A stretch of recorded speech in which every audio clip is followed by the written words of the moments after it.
Muchas gracias por el pase. Bueno, primero agradecer a la Universidad Peruana Cayetano Heredia y también al Hospital Nacional Cayetano Heredia por la oportunidad de esta presentación. Mi nombre es el doctor Joel Mamani Vaga. Yo soy coordinador de la especialidad de Medicina Ocupacional y del Medio Ambiente en la sede hospitalaria del Hospital Nacional Guillermo Almenara Irigoyen. Y el día de hoy, junto con la doctora Talía Buendía Aparicio, quien es médico residente del tercer año, hemos preparado el tema valoración de la aptitud para el trabajo, de referencia justamente a que este es un requisito muy importante a nivel legal en el marco de la Ley 29783 y como actividad esencial de todo médico ocupacional. Doy el pase a la doctora Talía para iniciar con la presentación. Muchas gracias, doctor, por la presentación. Buenas tardes con todos los que están dentro de la sala. El día de hoy vamos a realizar la presentación de valoración de la aptitud para el trabajo, una actividad cotidiana en la medicina ocupacional que involucra a los diferentes profesionales de la salud, incluyendo médicos especialistas de cardiología, traumatología, neumología, otorrinolaringología, entre otras. También involucra el equipo de enfermería, psicología, trabajo social y todos los involucrados en la salud del trabajador. Para empezar, quisiera hacer yo una pregunta. ¿Acaso un trabajador por tener una enfermedad ya no es apto para el puesto del trabajo? Muchas veces nos basamos solo en el diagnóstico clínico para llegar a esta conclusión. Nosotros tenemos que preguntar e ir más allá. Y para ello tenemos que identificar cuáles son las actividades del puesto de trabajo, actividades principales, secundarias, qué requiere realmente el puesto del trabajo y cuáles son las capacidades del trabajador. Vamos a empezar con el objetivo, por ello, de esta presentación es determinar, bueno, presentar una metodología para determinar la aptitud laboral en un puesto de trabajo. Em, a través de un flujo metodológico, que realmente es el que aplicamos en el hospital, que consta de 5 pasos, ¿no? Identificar el puesto y las tareas esenciales del puesto de trabajo, con ello identificar los requerimientos del puesto de trabajo, luego evaluar las capacidades funcionales y reales del trabajador, comparar finalmente estos requerimientos del puesto del trabajo con las capacidades del trabajador y emitir una aptitud y si requiriera restricciones y recomendaciones. Vamos a presentar el caso de una colaboradora de 33 años con el puesto de trabajo de supervisora de agencia bancaria desde hace 8 años, para lo cual realiza manipulación habitual de cargas de más de 15 kilos y desde el 2019 presenta un cuadro caracterizado por dolor tipo lancinante en el hombro derecho de intensidad 4 de 10 irradiado hacia el pectoral derecho, el cual se exacerba con la manipulación manual de cargas y mejora con el reposo. Tiene un diagnóstico definitivo brindado por el Servicio de Traumatología y Ortopedia como síndrome de manguito rotador, específicamente por desgarro incompleto del supraespinoso. Con esta información, aquí podríamos cometer un primer error. Teniendo el diagnóstico clínico, podríamos creer o aseverar que por esta patología la trabajadora ya no es apta para el puesto del trabajo. Sin embargo, nosotros requerimos de mayor información. Requerimos cuáles son las actividades principales y secundarias completas del puesto del trabajo. ¿Cuánto tiempo ella manipula cargas? ¿Cuántas veces o con qué frecuencia requiere que los brazos estén por encima del hombro? ¿Realiza además otras actividades? ¿Hay la posibilidad de rotar este trabajo, de compartirlo con otros trabajadores? Entonces, aquí la pregunta no es qué enfermedad tiene, sino la pregunta debe ser si las capacidades de la trabajadora son compatibles con los requerimientos del puesto de trabajo.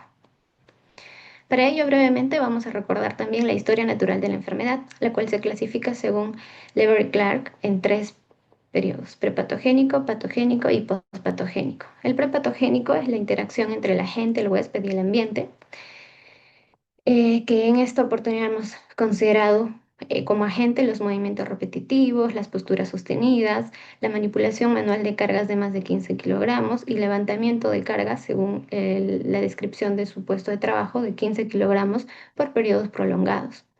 El huésped es la trabajadora de 33 años, quien es supervisora de agencia bancaria y lleva 8 años en el puesto. Y el ambiente, que es un puesto administrativo, que también tiene otras colegas y sí se podrían implementar controles.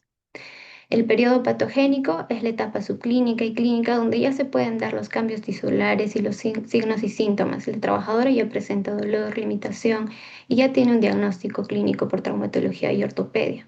Y el periodo postpatogénico puede ser desde el estado crónico, que implican las secuelas y la incapacidad para ciertas actividades, como en este caso también incapacidad para ciertas actividades de la vida diaria. Este modelo nos permite la implementación de la prevención primaria, secundaria y terciaria. La prevención primaria podemos desarrollarla a través de la implementación de controles con ayuda de ergonomía y controles administrativos para evitar en este grupo profesional la presentación de estos casos. La prevención secundaria puede realizarse a través de la evaluación médico-ocupacional periódica para identificar diagnósticos tempranos y un tratamiento oportuno. Y el postpatogénico para limitar el daño y la rehabilitación, pero también puede ser a través de la vigilancia médico-ocupacional en este grupo de trabajadores ya diagnosticados para evitar complicaciones. Es importante mencionar que desde el 2011 nosotros tenemos un documento técnico emitido por el Ministerio de Salud denominado Protocolos de Exámenes Médicos Ocupacionales, el cual indica que se debe realizar un examen médico ocupacional previo al inicio de las labores de forma rutinaria y al cese del vínculo laboral, las cuales se conocen como preocupacionales, ocupacionales y de retiro. Estos exámenes médicos ocupacionales forman parte de la vigilancia médico ocupacional y finalmente determinan una aptitud, la cual puede ser apto, apto con restricciones y no apto. Apto a aquel trabajador sano que puede realizar todas las actividades sin dificultades, apto con restricciones, aquel trabajador que puede elaborar de forma habitual, pero con ciertas restricciones para evitar que pueda lesionarse a sí mismo o que pueda lesionar a otro grupo de trabajadores, y el no apto a aquel trabajador que no puede realizar las actividades para este puesto de trabajo. Ojo, el no apto no quiere decir que el trabajador no pueda desempeñarse en todos los puestos de trabajo. Es específicamente para el puesto de trabajo para el cual se solicita la evaluación. Dentro de la ruta de valoración para la aptitud lo hemos clasificado en 6 etapas. Primero, identificar el puesto. Necesitamos conocer cuál es el puesto de trabajo, pero sobre todo cuáles son las actividades principales y secundarias. Un breve ejemplo, podemos tener como puesto de trabajo enfermería, pero las actividades principales del personal de enfermería en la sala de emergencias no es la misma que en consulta externa o en sala de operaciones. Sus actividades son distintas y por tanto sus riesgos y peligros a los que están expuestos también. Segundo, es importante identificar qué requiere este puesto de trabajo específico. Quiere decir, requiere manipulación manual de carga, requiere concentración, requiere desplazamiento del trabajador. ¿Qué requiere este puesto? Luego, ¿qué capacidades tiene mi trabajador para cumplir con este requerimiento? Que suelen ser psicofísicas, ¿no?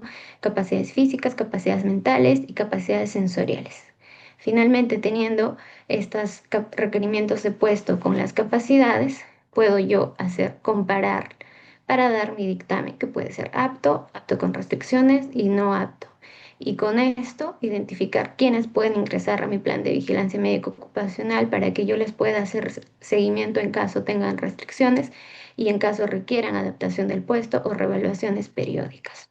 Entonces, la valoración de la aptitud para el trabajo es el equilibrio de la comparación entre los requerimientos del puesto con las capacidades psicofísicas del trabajador. Los requerimientos se definen como o están conformados por el lugar físico del desarrollo de las actividades, las herramientas que se requieren para ellas, las tareas, los deberes, las responsabilidades asignados a un puesto de trabajo, que incluyen actividades principales y secundarias.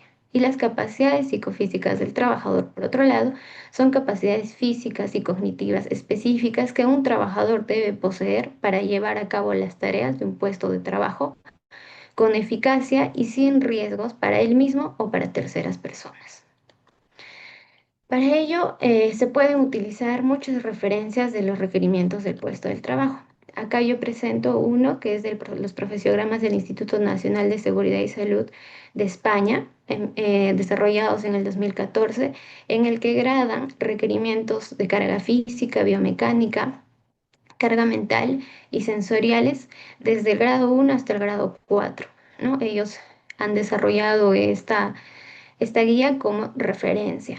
Y aplicando ello, como pueden ver, yo he escogido esto como referencia para cajeros de bancos y afines, y además identificando las actividades principales de nuestra trabajadora, quien es supervisora de una agencia bancaria, que para su puesto se requiere carga física, porque ella realiza una caminata interna, está en sedestación, bipedestación alternante, pero no tiene una actividad pesada sostenida, por ello se le grada como 1 o 2, quiere decir que es de un requerimiento bajo moderado para carga física. Para manipulación manual de cargas, luego de la investigación se ha determinado pues que ella manipula de forma ocasional cajas, documentos o paquetes e incluso bolsas de monedas de más de 15 kilogramos, pero ya al ser más de 15 kilogramos se grada como media alta, ¿no? Requerimiento medio alto. También ella realiza alcance, elevación de miembros superiores por encima del hombro, traslada cargas, entonces requiere una carga biomecánica moderada, media, alta. Ella atiende al público, coordina con equipo, toma decisiones y tiene presión de tiempos porque debe llegar a una cantidad de atendidos por hora. Entonces tiene una carga mental moderada, de media, alta. Y por último, en cuanto a lo sensorial, pues utiliza las computadoras para realizar sus actividades, lee documentos, requiere estar en comunicación frecuente, lo que incluye un requerimiento visual fonatorio moderado. Luego de haber identificado los requerimientos del puesto de trabajo, tenemos que identificar las capacidades de nuestra trabajadora. Nuestra trabajadora en la evaluación clínica, pues ella ya refería un dolor crónico de hombro desde el 2019 con un diagnóstico de síndrome manguito rotador por desgarro parcial del supraespinoso. A nivel sensorial no hay alteración visual ni auditiva reportada en el examen físico y clínico. A nivel funcional hay cierta limitación a la abducción y a la flexión del hombro derecho, que ya incluye dificultad para ciertas actividades cotidianas como el peinado. En cuanto a la capacidad mental y cognitiva, no se evidencia alguna limitación cognitiva reportada, mantiene su capacidad adecuada para la atención, para la decisión, para la comunicación. Y bueno, en el contexto laboral, ya ella ya está 8 años cuenta con 8 años de experiencia en el puesto, tiene cierta adaptación parcial porque se le han implementado y se pueden seguir implementando coches de apoyo para el traslado de las cargas, pero a pesar de ello han persistido los síntomas. Entonces, la evaluación de la capacidad de los trabajadores se puede hacer de diferentes maneras, pero básicamente incluyen dentro de la evaluación médica la anamnesis y se pueden aplicar ciertos cuestionarios, dependiendo que si yo identifico la anamnesis, cierta patología. Por ejemplo, en este caso, Quick Dash, que es un cuestionario que nos sirve para valorar la funcionalidad del miembro superior de las personas, de los pacientes, ¿no? Pero dependiendo de otras patologías, yo podría usar otros cuestionarios. Otro cuestionario bastante usado en la práctica diaria es el nórdico, pero también se puede usar el Oswestry, todo dirigido dependiendo de la patología que yo identifico durante mi evaluación médica. Luego se realiza el examen médico, que para este caso, al ser una patología musculoesquelética, requiere un examen dirigido musculoesquelético que incluye la goniometría para evaluar y gradar los ángulos del hombro de esta trabajadora y maniobras específicas, en este caso de Yukun y Hamskin-Kennedy. Y finalmente, muchas otras patologías requieren pruebas funcionales. En este caso, levantamiento manual de cargas, dinamometría para ver la fuerza de esta trabajadora, de la presión y del miembro superior. E incluso si yo pudiera en mi establecimiento y tengo la posibilidad de hacer una evaluación biomecánica, ¿no? Que bueno, en nuestro contexto del país todavía es muy difícil realizarlo, pero también las pruebas son funcionales para otras patologías, incluyen la ergometría, las audiometrías, prueba de test de marcha de 6 minutos, entre otras. Todas estas, ya sea el examen físico dirigido a las pruebas funcionales, va a depender del diagnóstico a través de la anamnesis que yo estoy hallando en mi trabajador. Entonces, luego de haber identificado las capacidades, los requerimientos del puesto del trabajo y las capacidades de mi trabajador, yo debo comparar e identificar si estos son compatibles o no. Por ejemplo, en cuanto al requerimiento de atención, supervisión, que son las actividades que tenían mayor requerimiento, y en comparando con su capacidad funcional, que no hay limitación mental, pues vemos que es compatible. Respecto a la comunicación y atención al público, que también es una actividad principal en su puesto de trabajo, su capacidad no reporta limitación, también identificamos que es compatible. Respecto a la manipulación manual de cargas, que requiere el puesto de trabajo, pero que la capacidad de la trabajadora hay dificultad para el uso de su miembro superior derecho, pues identificamos que no es compatible, porque de seguir con esta actividad podría seguir lesionándose. Ella también realiza como actividad principal alcance y elevación repetida del miembro superior derecho, que a la evaluación física se ha identificado que lo realiza pero con cierta dificultad. Quiere decir que lo puede hacer parcialmente. Las acciones frente a esto es que de los que son compatibles, estas funciones se mantienen y de las que no se restringe, y acá ya tendríamos una restricción.